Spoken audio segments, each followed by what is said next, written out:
Good evening കുട്ടികളെ. നമുക്ക് ഇനി ഡിസ്കസ് ചെയ്യാനുള്ളത് മെത്തേഡ്സ് ഓഫ് ടീച്ചിങ് എന്ന് പറയുന്ന യൂണിറ്റ് ആണ്. അപ്പൊ എന്താണ് മെത്തേഡ് എന്ന് ചോദിച്ചാൽ പറയേണ്ടുന്ന ഉത്തരമാണ് നമ്മൾ ഇന്ന് പറയാൻ പോകുന്നത്. The word method has been derived from two Latin words mode or way. രീതി അല്ലെങ്കിൽ വഴി എന്ന് വേണമെങ്കിൽ നമുക്ക് പറയാം. നമ്മുടെ കയ്യിലുള്ള അറിവിന്റെ അംശങ്ങൾ നമ്മുടെ മുന്നിലിരിക്കുന്ന കുട്ടികൾക്ക് പകർന്നു കൊടുക്കുന്ന വഴികളെ കുറിച്ചിട്ടാണ്, അല്ലെങ്കിൽ ആ രീതികളെ കുറിച്ചിട്ടാണ് നമ്മൾ മെത്തേഡ് എന്ന് പറയുന്ന ഈ ഒരു ടേം കൊണ്ട് അർത്ഥമാക്കുന്നത്. What is method of teaching? The process of interpreting the world of knowledge to people's mind is called the method of teaching. അപ്പൊ നമ്മൾ എന്തെല്ലാം തരം മെത്തേഡ്സ് ഉപയോഗിക്കുന്നുണ്ട്, അപ്പൊ ഏത് ടീച്ചിങ് മെത്തേഡ് ഉപയോഗിക്കുമ്പോഴും നമ്മൾ ശ്രദ്ധിക്കേണ്ടുന്ന കാര്യങ്ങൾ എന്തൊക്കെ എന്നൊക്കെയാണ് ഈ ഒരു യൂണിറ്റിൽ ഡിസ്കസ് ചെയ്യുന്നത്. അപ്പൊ വിശ്വവിഖ്യാതനായ എഡ്യൂക്കേഷനിസ്റ്റായ സ്പെൻസറിന്റെ കാഴ്ചപ്പാടിൽ every method of teaching should be from simple to complex. അപ്പൊ നമ്മൾ ഏത് മെത്തേഡ് ഉപയോഗിച്ചിട്ട് എന്ത് ആശയം പഠിപ്പിക്കുമ്പോഴും നമ്മൾ നേരത്തെ മാക്സിംസ് ഓഫ് ടീച്ചിങ്ങിൽ പഠിച്ച കാര്യങ്ങൾ നമ്മളെ മനസ്സിലുണ്ടാവണം. എന്ത് പഠിപ്പിക്കുമ്പോഴും ലളിതമായതിൽ നിന്ന് കഠിനമായതിലേക്ക് പോകാൻ വേണ്ടിയിട്ട് നമ്മൾ ശ്രദ്ധിക്കണം. You should proceed from simple to complex. Then you should proceed from known to unknown. You should proceed from definite to indefinite എന്ന് പറഞ്ഞാൽ ഇൻഡെഫിനിറ്റ് ആയിട്ടുള്ള ഐഡിയാസ് ഡെഫിനിറ്റ് ആക്കാനുള്ള കാര്യങ്ങൾ നമ്മൾ ക്ലാസ് റൂമിൽ ചെയ്തുകൊണ്ടേയിരിക്കണം. അല്ലെ, നമ്മൾ നേരത്തെ പറഞ്ഞിട്ടുണ്ട് എന്താണ്, മൾട്ടിപ്ലിക്കേഷൻ ടേബിളൊക്കെ ചെറിയ ക്ലാസ്സിലെ കുട്ടികളെ സംബന്ധിച്ചിടത്തോളം ഇൻഡെഫിനിറ്റ് ആയിട്ടുള്ള ഐഡിയാസ് ആണ്. അപ്പൊ അത് തറോവായിട്ട് അവരുടെ മനസ്സിൽ നിൽക്കാൻ ആവശ്യമായ ചാർട്ടുകളും ടേബിളുകളും എല്ലാം നമ്മൾ ക്ലാസ്സിൽ നിറയെ ഡിസ്പ്ലേ ചെയ്ത് നിരന്തരം അത് കണ്ട് നമ്മളുടെ മനസ്സിലേക്ക് അത് പതിക്കണം. ആ രീതി, അങ്ങനെയാണ് ഈ ഡെഫിനിറ്റ് ടു ഇൻഡെഫിനിറ്റ് എന്ന് പറയുന്നത്. പിന്നെ കോൺക്രീറ്റ് ടു അബ്സ്ട്രാക്ട് ആയിരിക്കണം, ഡയറക്റ്റ് ടു ഇൻഡയറക്റ്റ് ആയിരിക്കണം, എംപിരിക്കൽ ടു റാഷണൽ ആയിരിക്കണം. അപ്പോൾ എംപിരിക്കൽ നോളജ് എന്ന് പറഞ്ഞാൽ knowledge we gain through our sense organs. നമ്മൾ പഞ്ചേന്ദ്രിയങ്ങൾ ഉപയോഗിച്ച് നമ്മൾ നേടുന്ന അറിവുകളെയാണ് എംപിരിക്കൽ നോളജ് എന്ന് പറയുന്നത്. റാഷണൽ നോളജ് എന്ന് പറഞ്ഞാൽ നോളജ് വി റീസൺ ത്രൂ. നമ്മൾ ചിന്തിച്ച് യുക്തിപരമായി കാര്യങ്ങൾ ബന്ധപ്പെടുത്തി ആലോചിച്ച് പഠിച്ചെടുക്കുന്നതിനെയാണ്, കാര്യങ്ങൾ മനസ്സിലാക്കുന്നതിനെയാണ് റാഷണൽ നോളജ് എന്ന് പറയുന്നത്. അപ്പോൾ ആദ്യം ഇന്ദ്രിയങ്ങളിലൂടെ, പിന്നീട് മാത്രമാണ് ഉയർന്ന തലത്തിലേക്കുള്ള ചിന്തയിലേക്ക് നമ്മൾ കുട്ടികളെ കൊണ്ടുപോകേണ്ടതുള്ളൂ. അപ്പൊ ഏത് മെത്തേഡിൽ പഠിപ്പിക്കുമ്പോഴും നമ്മുടെ മനസ്സിൽ മാക്സിംസ് ഓഫ് ടീച്ചിങ്ങിന്റെ അടിസ്ഥാന പാഠങ്ങൾ ഉണ്ടാവണം. പിന്നെ ഈ മെത്തേഡ്സിനെ നമുക്ക് രണ്ടായിട്ട് തരംതിരിക്കാം. ഒന്ന് ചൈൽഡ് സെന്റേർഡ് മെത്തേഡും മറ്റൊന്ന് ടീച്ചർ സെന്റേർഡ് മെത്തേഡും. അപ്പൊ ചൈൽഡ് സെന്റേർഡ് മെത്തേഡിന്റെ മീനിങ് എന്താണെന്ന് വെച്ചാൽ അതിൽ ചൈൽഡ് ഒക്കുപ്പൈസ് എ സെൻട്രൽ പൊസിഷൻ. കുട്ടിയാണ് ഈ ചൈൽഡ് സെന്റേർഡ് മെത്തേഡിൽ ഏറ്റവും പ്രാധാന്യം അർഹിക്കുന്ന ആള്. കുട്ടിക്ക് വേണ്ടിയിട്ടാണ് നമ്മൾ എല്ലാ കാര്യങ്ങളും ചിട്ടപ്പെടുത്തുന്നത്. Teaching learning process is geared to the needs, interest, capabilities and requirements of the child based on psychological principles. അപ്പൊ കുട്ടിയുടെ പ്രായം, അവന് ഉൾക്കൊള്ളാൻ പറ്റുന്ന കണ്ടന്റിന്റെ കാഠിന്യം, ഇതൊക്കെ നമ്മളുടെ മനസ്സിലുണ്ടാവണം. എങ്ങനെ പറഞ്ഞാലാണ് ഓരോ ഗണിത ആശയങ്ങളും ഏറ്റവും ലളിതമായിട്ട് കുട്ടിക്ക് മനസ്സിലാക്കാൻ പറ്റുമെന്ന് നമ്മൾ ആലോചിക്കണം. അതിനനുസരിച്ചിട്ട് നമ്മൾ ഓപ്പറേറ്റ് ചെയ്യുകയും വേണം. To develop abilities, skills and discovery attitude among students. അപ്പോൾ കുട്ടികളെ കാര്യങ്ങൾ പറഞ്ഞ് മനസ്സിലാക്കുന്നതിന് എന്തൊക്കെ സൈക്കോളജിക്കൽ പ്രിൻസിപ്പിൾസ് നമുക്ക് അറിഞ്ഞിരിക്കണമെന്ന് നിങ്ങൾ ആലോചിക്കേണ്ടതുണ്ട്. നമ്മൾ പറയാറില്ലേ, ലേണിംഗ് ബൈ ഡൂയിങ്, അല്ലെ, പ്രാക്ടിക്കലായിട്ട് കുട്ടികൾ കാര്യങ്ങൾ ചെയ്യിപ്പിച്ചുകൊണ്ട് ഗണിതാശയങ്ങൾ അവരിലേക്ക് എത്തിക്കുന്നത് കുറച്ചുകൂടി ഇഫക്റ്റീവ് ആയിരിക്കും. പിന്നെ ടീച്ചർക്കല്ല പ്രാധാന്യം കൊടുക്കുന്നത്. ടീച്ചർ ഒരു ഫെസിലിറ്റേറ്റർ മാത്രമാണ്. ടീച്ചറിന് ഒരു പാസീവ് റോളാണ് ശരിക്കും ചൈൽഡ് സെൻട്രിക് മെത്തേഡ്സിൽ ഉള്ളത്. അപ്പോൾ ടീച്ചർ കുട്ടികൾക്കൊപ്പം കുട്ടികളെ മാക്സിമം ആക്ടിവേറ്റ് ചെയ്തുകൊണ്ട് ആക്ടിവിറ്റീസിൽ ഉൾപ്പെടുത്തിക്കൊണ്ടാണ് പാഠഭാഗങ്ങൾ അവതരിപ്പിക്കുന്നത്. അപ്പോൾ ഈ ചൈൽഡ് സെന്റേർഡ് മെത്തേഡിൽ വരുന്ന പ്രധാനപ്പെട്ട ചില മെത്തേഡ്സ് എന്ന് പറയുന്നത് project method, laboratory method, problem solving method, heuristic method, discussion method തുടങ്ങിയവയാണ്. ഈ മെത്തേഡ് ഒക്കെ നമ്മൾ ഡീറ്റെയിൽ ആയിട്ട് പഠിക്കുന്നുണ്ട്.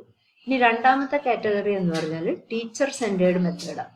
അപ്പൊ ഇവിടെ ടീച്ചറാണ് കേന്ദ്രം. ടീച്ചിങ് ലേണിംഗ് പ്രോസസ്സ് നിയന്ത്രിക്കുന്നതും എന്താണ് എല്ലാം ഡിസൈൻ ചെയ്യുന്നതും എങ്ങനെ പഠിപ്പിക്കണം, എന്ത് ഞാൻ പറയണം എന്നൊക്കെ തീരുമാനിക്കുന്നത് പൂർണ്ണമായിട്ടും ടീച്ചറിന്റെ കയ്യിലാണുള്ളത്. അതുകൊണ്ട് തന്നെ കുട്ടിക്ക് വലിയ റോളൊന്നുമില്ല. ടീച്ചറുടെ കോൺസെൻട്രേഷൻ മുഴുവനും സിലബസ് തീർക്കുന്നതിലും പാഠഭാഗങ്ങൾ അവതരിപ്പിക്കുന്നതിലുമായിരിക്കും. അപ്പൊ അതിൻ്റെതായ ഡിമെറിറ്റ്സ് ഇത്തരം മെത്തേഡുകൾക്ക് ഉണ്ടാവുകയും ചെയ്യും. ഇപ്പൊ ടീച്ചർ സെൻട്രിക് മെത്തേഡ് ആകുമ്പോൾ നമ്മൾ കുട്ടികളോട് എന്താ പറയാ, എല്ലാം ബൈഹാർട്ട് ചെയ്ത് പഠിച്ചേക്കണം. എക്സാം ആണ് ഏറ്റവും പ്രാധാന്യം, അല്ലെ? Focus on telling, memorization and recalling information. അപ്പൊ child may be become passive, അല്ലെ? കുട്ടികൾ വളരെ പാസീവ് ആയിരിക്കുന്ന ക്ലാസ് റൂമുകളാണ് ടീച്ചർ സെൻട്രിക് മെത്തേഡിൽ ഉണ്ടാവുക. ഇപ്പൊ lecture method, lecture cum demonstration method, historical method എന്നൊക്കെ പറയുന്നത് ടീച്ചർ സെന്റേർഡ് മെത്തേഡിന് ഉദാഹരണമാണ്.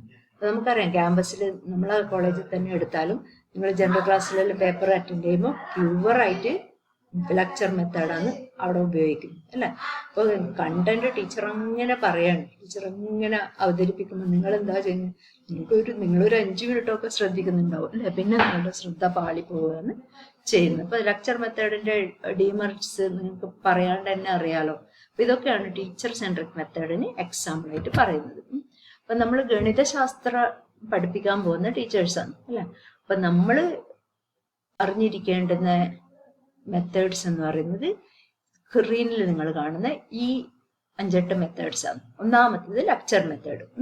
നമ്മൾ ലെക്ചർ മെത്തേഡിന് ഒരുപാട് കുറ്റം പറയാമെന്നെങ്കിലും നമുക്കും ഗണിതം പഠിപ്പിക്കുന്നതിൽ ചില ഘട്ടങ്ങളിലും നമുക്കും ലെക്ചർ മെത്തേഡ് ആവശ്യമായിട്ട് വരും.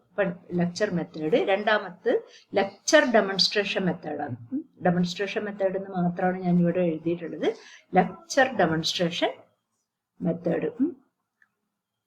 അപ്പോൾ ഡെമോൺസ്ട്രേഷൻ മെത്തേഡ് എന്ന് പറഞ്ഞാൽ നമ്മൾ കാര്യങ്ങൾ പറയുന്നതിനെക്കാട്ടും കൂടുതൽ കാര്യങ്ങൾ ചെയ്യുന്നതിലാണ്, ഡെമോൺസ്ട്രേറ്റ് ചെയ്ത് കാണിച്ചു കൊടുക്കുന്നതിലാണ് കോൺസെൻട്രേറ്റ് ചെയ്യാം. അപ്പൊ ഗണിതശാസ്ത്രത്തിൽ നമുക്ക് അത് പോരാ, ലെക്ചർ കം ഡെമോൺസ്ട്രേഷൻ മെത്തേഡാണ് നമുക്ക് കുറച്ചെങ്കിലും ഉപകാരപ്പെടുന്നത്. അടുത്ത സെറ്റ് എന്ന് പറയുന്നത് ഇൻഡക്റ്റീവ് ഡിഡക്റ്റീവ് മെത്തേഡാണ്. Next one is analytic synthetic method, then laboratory method, heuristic method, project method, problem solving method. അപ്പൊ പ്രധാനമായിട്ട് lecture method, lecture demonstration method, inductive deductive method, analytic synthetic method, laboratory method, heuristic method, project method, problem solving method. ഇങ്ങനെ 8 sets of methods ആണ് നമ്മൾ പഠിച്ചിരിക്കേണ്ടത്. അതിൽ ഒന്നാമത്തത് lecture method. അപ്പൊ lecture മെത്തേഡിന് നമ്മൾ സാധാരണ ചോക്ക് ആൻഡ് ടോക്ക് മെത്തേഡ് എന്നും കൂടി പറയാറുണ്ട്. ടീച്ചർ നിരന്തരം സംസാരിച്ചുകൊണ്ടേയിരിക്കും. അത്യാവശ്യം വേണ്ടുന്ന കാര്യങ്ങൾ മാത്രം പോയിന്റായിട്ട് ബോർഡിൽ എഴുതുകയും ചെയ്യും, അല്ലെ? നമ്മൾ ക്യാമ്പസിലെല്ലാം എത്തിക്കഴിഞ്ഞാൽ, കോളേജിൽ എത്തിക്കഴിഞ്ഞാൽ പലപ്പോഴും നമ്മൾ ഇത്തരം ക്ലാസ്സുകളാണ് അറ്റൻഡ് ചെയ്യുന്നത്. It is A teacher controlled and information centred method. അപ്പൊ കുട്ടിക്ക് വിവരങ്ങളുടെ പ്രവാഹം അങ്ങ് കുട്ടികളുടെ മുന്നിലേക്ക് ഇട്ടു കൊടുക്കുകയാണ് ടീച്ചേഴ്സ് ചെയ്യുന്നത്. Ready-made information is given to the students by teacher fluently. It is also called chalk and talk method. It is most commonly used in colleges and is not very much suitable for teaching mathematics at high school level. അപ്പൊ നമ്മളെ സംബന്ധിച്ചിടത്തോളം mathematics എന്ന് പറയുന്ന ഈ വിഷയം lecture method മാത്രം ആശ്രയിച്ചുകൊണ്ട് പഠിപ്പിക്കാൻ വേണ്ടിയിട്ട് നമുക്ക് സാധിക്കുകയില്ല. പക്ഷെ നമ്മൾ ഉപയോഗിക്കാറുണ്ട്. എപ്പോഴാണെന്നറിയോ? നമ്മളൊരു പാഠഭാഗം ഇൻട്രൊഡ്യൂസ് ചെയ്യുന്ന സമയത്ത് നമ്മൾ കുറച്ചു നേരം ലെക്ചർ ചെയ്യും, അല്ലെ? അത് അപ്പൊ ആ ആശയത്തിലേക്ക് കുട്ടീനെ എത്തിക്കാൻ വേണ്ടിയിട്ട് പല കാര്യങ്ങളും നമ്മൾ പറഞ്ഞുകൊണ്ടാണ് കാര്യം അവതരിപ്പിക്കാൻ വേണ്ടിയിട്ട് ശ്രമിക്കുന്നത്. അപ്പൊ നമുക്ക് പ്രോപ്പർ ലെക്ചർ മെത്തേഡിൽ ക്ലാസ് എടുക്കുമ്പോൾ നമുക്ക് പ്രോപ്പർ സൗണ്ട് ഉണ്ടായിരിക്കണം. അതുപോലെ തന്നെ നമ്മളെ ശ്രദ്ധ മുഴുവൻ കുട്ടികളുടെയും മുഖത്ത് ആയിരിക്കണം. എല്ലാ കുട്ടികളെയും നമ്മൾ കാണുന്നുണ്ട് എന്നുള്ള ഒരു തോന്നൽ കുട്ടികൾക്ക് ഉണ്ടാക്കാൻ വേണ്ടിയിട്ട് നമുക്ക് സാധിക്കണം. അപ്പൊ ഐ കോണ്ടാക്ട് നിങ്ങൾ ശ്രദ്ധിക്കേണ്ടതുണ്ട്. അപ്പൊ ലെക്ചർ മെത്തേഡ് നടത്തുന്നതിന് മുന്നോടിയായിട്ട് നമ്മൾ കൃത്യമായ ലെക്ചർ നോട്ട്സ് അല്ലെങ്കിൽ ലെസൺ പ്ലാനിങ് നടത്തേണ്ടതുണ്ട്. അപ്പൊ നമ്മൾ എന്താണോ പറയാൻ ഉദ്ദേശിക്കുന്നത് എന്നുള്ളത് കൃത്യമായിട്ട് പോയിന്റ് ബൈ പോയിന്റ് ആയിട്ട് നമ്മൾ നോട്ട് ചെയ്തിട്ട് വേണം ക്ലാസ്സിലേക്ക് പോകാൻ. ഇല്ലേ പിന്നെ നമ്മൾ വിട്ടുപോകും, അല്ലെ? നമ്മൾ സിലബസ് കവർ ചെയ്യാൻ ഉദ്ദേശിക്കുന്ന പോയിന്റ്സ് കൃത്യമായി നോട്ട് ചെയ്ത് നമ്മൾ എന്തൊക്കെ പറയാനാണ്, എന്തൊക്കെ എക്സാമ്പിൾസ് ആണെങ്കിലും മൈന്യൂട്ട് ഹിന്റ് ഉപയോഗിച്ച് നോട്ട് ചെയ്തിട്ട് വേണം ലെക്ചർ മെത്തേഡിൽ ക്ലാസ്സിലേക്ക് പോകാൻ. Lecture should B systematically planned. It should exhibit thorough knowledge of the subject matter, its organization, development, interpretation and application. നമ്മൾ എന്ത് പറയുമ്പോഴും ഈ ഒരു പ്രോപ്പർ അറേഞ്ച്മെന്റ് നമ്മുടെ മനസ്സിലുണ്ടാവണം. Lecture should be coordinated with day to day life experiences of students. അപ്പം നമ്മൾ പറയുന്ന കാര്യങ്ങൾ കുട്ടികളുടെ നിത്യജീവിതവുമായി ബന്ധപ്പെടുത്തി പറയാൻ വേണ്ടി സാധിച്ചാൽ അത് കുറച്ചുകൂടി ഇൻട്രസ്റ്റിംഗ് ആയിരിക്കും, അവരുടെ മനസ്സിൽ അത് തങ്ങി നിൽക്കും. Student participation should be encouraged by asking questions, clarifying the doubts and reviewing the key points. It is better to use to introduce or to conclude a topic. അപ്പോൾ നമ്മൾ ഗണിതാശയങ്ങൾ പഠിപ്പിക്കാൻ ഇൻട്രൊഡക്ഷൻ സ്റ്റേജിലും കൺക്ലൂഷൻ സ്റ്റേജിലും ആണ് സാധാരണയായിട്ട് ലെക്ചർ മെത്തേഡ് ഉപയോഗിക്കുക. നമ്മൾ ഓരോ ക്ലാസ്സും ഒരു ടോപ്പിക് ഡിസ്കസ് ചെയ്ത് കഴിഞ്ഞിട്ട് നമ്മൾ റിവ്യൂ ചെയ്യൂലേ, ഇന്നെന്തൊക്കെയാണ് പഠിച്ചതെന്ന് കുട്ടികളോട് ചോദിക്കുകയും കുട്ടികളും ടീച്ചറും കൂടി ഓരോ സ്റ്റേറ്റ്മെന്റും റിപ്പീറ്റ് ചെയ്ത് ആവർത്തിച്ച് പറയുകയും ചെയ്യുന്നത് നിങ്ങൾക്ക് ഓർമ്മയുണ്ടാവും അല്ലെ. ആ ഒരു ഘട്ടത്തിലൊക്കെയാണ് മാത്സ് ക്ലാസ്സിൽ സാധാരണയായിട്ട് ലെക്ചർ മെത്തേഡ് ഉപയോഗിക്കുന്നത്. അപ്പൊ ലെക്ചർ മെത്തേഡിന് അതിൻ്റെതായ മെറിറ്റും ഡിമെറിറ്റും ഉണ്ട്. മെറിറ്റ്സ് ഓഫ് ലെക്ചർ മെത്തേഡ്, അപ്പൊ ടീച്ചറിനെ സംബന്ധിച്ചിടത്തോളം വളരെ ഈസി ആയിട്ടുള്ള, കൺസൈസ് ആയിട്ടുള്ള, അട്രാക്റ്റീവ് ആയിട്ടുള്ള ഒരു മെത്തേഡ്. ടീച്ചർക്ക് വലിയ പണിയില്ല, അല്ലെ, അധികം സ്ട്രെയിൻ ഒന്നും എടുക്കേണ്ട, പറയാനുള്ള കാര്യങ്ങൾ തറവായിട്ട് പഠിച്ചിട്ട് അങ്ങ് പോയാൽ മതി. പോയിന്റ് ആയിട്ട് പറഞ്ഞ് സിലബസ് കവർ ചെയ്യാൻ വളരെ എളുപ്പത്തിൽ ടീച്ചർക്ക് സാധിക്കും. A large amount of subject matter can be taught within a short period of time. വളരെ എളുപ്പത്തിൽ വലിയൊരു ഹ്യൂജ് എമൗണ്ട് ഓഫ് സിലബസ് നമുക്ക് കവർ ചെയ്യാൻ വേണ്ടിയിട്ട് സാധിക്കും. It can be used for A large number of students. ഇപ്പൊ നമ്മൾ ജനറൽ ക്ലാസ് പോലെയുള്ള ഒരു ക്ലാസ്സിൽ ഏതാണ്ട് 100ഓളം കുട്ടികൾക്ക് ഒരു ടോപ്പിക് പഠിപ്പിക്കണമെങ്കിൽ നമുക്ക് ഏറ്റവും സുഖമുള്ള മെത്തേഡ് ലെക്ചർ മെത്തേഡിന്. കാരണം നിങ്ങളൊക്കെ ഓരോരുത്തർക്കും ഓരോ ആക്ടിവിറ്റി തന്ന് അത് നിങ്ങൾ ചെയ്യുന്നുണ്ടോ എന്നും പരിശോധിച്ച് 100 കുട്ടികളുടെ ഒരു ക്ലാസ്സിൽ മുന്നോട്ട് പോകാൻ ടീച്ചർക്ക് സാധിക്കില്ല. അപ്പൊ ടീച്ചർ ലെക്ചർ മെത്തേഡ് ആണെങ്കിൽ വളരെ സേഫ് സോണിൽ നിന്നുകൊണ്ട് കണ്ടന്റ് പോയിന്റ് ആയിട്ട് കവർ ചെയ്ത് ടീച്ചർ പോകാൻ വേണ്ടിയിട്ട് സാധിക്കും. അപ്പൊ നമ്മൾ ലെക്ചർ മെത്തേഡ് ഉപയോഗിക്കുന്നതും പലപ്പോഴും ഈ രണ്ട് അവസരങ്ങളും, when the class size is large and we have cover A huge amount of syllabus. അപ്പൊ നമ്മൾ ലെക്ചർ മെത്തേഡ് തന്നെയാണ് ഉപയോഗിക്കാറ്. Teacher can easily maintain A logical sequence of the content. നമ്മൾ നേരത്തെ പ്രോപ്പറായിട്ട് ലെക്ചർ നോട്ട്സ് ഒക്കെ പ്രിപ്പയർ ചെയ്യുകയാണെങ്കിൽ ഓരോ പോയിന്റുകളും പരസ്പരം ബന്ധപ്പെടുത്തിയിട്ട് അവതരിപ്പിക്കാൻ ടീച്ചർക്ക് സാധിക്കും. അപ്പൊ lecture method trains students to be good listeners. അപ്പൊ നല്ല കേൾവിക്കാരാകാനാണ് പലപ്പോഴും ലെക്ചർ മെത്തേഡിലൂടെ കുട്ടികൾ പഠിക്കുന്നത്, അല്ലെ. അപ്പൊ ഈ പഠിപ്പിക്കുന്ന കാര്യങ്ങൾ അവരിൽ എത്രത്തോളം ചെല്ലുന്നുണ്ട് എന്നുള്ളത് സംശയമാണ്. എന്നാൽ പോലും സിലബസ് കവർ ചെയ്യാനും വലിയൊരു ഗ്രൂപ്പിനെ മാനേജ് ചെയ്യാനും ഒക്കെ ടീച്ചർമാര് സാധാരണയായിട്ട് ലെക്ചർ മെത്തേഡ് ഉപയോഗിക്കാറുണ്ട്. അതൊക്കെ അതിന്റെ മെറിറ്റ് ആയിട്ടാണ് ടീച്ചറിന്റെ സൈഡിൽ നിന്ന് പറയുന്നത്. ഇനി ഇതിന്റെ ഡിമെറിറ്റ് എന്ന് പറഞ്ഞാലോ, it is lengthy and time consuming, അല്ലെ. നമുക്ക് നിങ്ങൾ തന്നെ പറഞ്ഞിരിക്കുക 1 hour ക്ലാസ് നിങ്ങൾക്ക് ഉൾക്കൊള്ളാനേ പറ്റുന്നില്ല. 40 മിനിറ്റിലധികം നിങ്ങൾ ടീച്ചേഴ്സ് ലെക്ചർ ചെയ്യരുതെന്ന് നിങ്ങൾ എന്നോട് വന്ന് പറഞ്ഞിട്ടുണ്ട്, അല്ലെ. Students become passive listeners and they lack attention. അപ്പൊ ടീച്ചർ ലെക്ചർ ചെയ്തുകൊണ്ടേയിരിക്കും, കുട്ടികൾ കുറച്ചു നേരം ശ്രദ്ധിക്കും, പിന്നെ അവരുടെ ശ്രദ്ധയൊക്കെ അങ്ങ് പാളിപ്പോകും.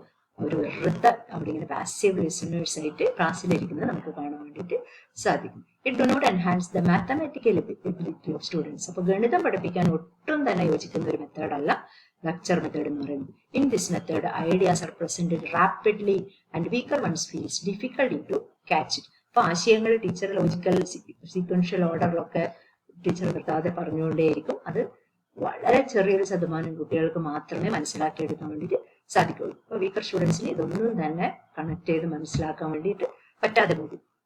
In this method, ideas are presented rapidly and weaker ones feel difficulty to catch it. It does not provide individual attention. അതുപോലെ തന്നെ നമ്മൾ നേരത്തെ പറഞ്ഞിട്ട് when class size is large, അല്ലെ, ഒരുപാട് കുട്ടികൾ ഉണ്ടാകുമ്പോൾ ഓരോ കുട്ടിയും തന്നെ കേൾക്കുന്നുണ്ടോ ശ്രദ്ധിക്കുന്നുണ്ടോ എന്നൊന്നും ടീച്ചേഴ്സ് ശ്രദ്ധിച്ചെടുക്കാൻ വേണ്ടിയിട്ട് പറ്റാറില്ല. കാരണം അവർ ഈ ലെക്ചർ ചെയ്യുന്ന തിരക്കിലായിരിക്കും. അതുകൊണ്ട് തന്നെ ടീച്ചറും കുട്ടിയും തമ്മിലുള്ള ഒരു കണക്ഷൻ ഒക്കെ തീരെ കുറവായിരിക്കും നോർമലി ലെക്ചർ മെത്തേഡ് ഉപയോഗിക്കുന്ന ക്ലാസ് റൂമുണ്ട്. അതുകൊണ്ടാണ് നിങ്ങൾ കോളേജിലൊക്കെ എത്തുമ്പോൾ ടീച്ചേഴ്സിനോട് അറ്റാച്ച്മെന്റ് ഇല്ലാതായി പോകുന്നില്ല. ചെറിയ ക്ലാസ്സിലാണെങ്കിൽ ടീച്ചർ ഓരോ കുട്ടിയും ശ്രദ്ധിക്കുകയും പേരെടുത്ത് വിളിക്കുകയും കാര്യങ്ങൾ അവനെ കൊണ്ട് ചെയ്യിക്കുകയും അവൻ ചെയ്യുന്ന കാര്യങ്ങൾ നോക്കുകയും ഒക്കെ ചെയ്യുന്നുണ്ട്. പക്ഷെ കോളേജിൽ എത്തുമ്പോൾ ടീച്ചേഴ്സ് കുട്ടികളെ ശ്രദ്ധിക്കുന്നതൊക്കെ വളരെ കുറയ്ക്കുകയും അവർക്ക് അവതരിപ്പിക്കാനുള്ള ടോപ്പിക്കുകൾ അവതരിപ്പിച്ചാണ് പോവുകയാണ് ചെയ്യുന്നത്. അപ്പൊ ലെക്ചർ മെത്തേഡിന്റെ ഡിമെറിറ്റ്സ് ഇതൊക്കെയാണ്. അപ്പൊ ഇത്രയും കാര്യങ്ങളാണ് ലെക്ചർ മെത്തേഡിനെ കുറിച്ചിട്ട് പറയാനുള്ളത്.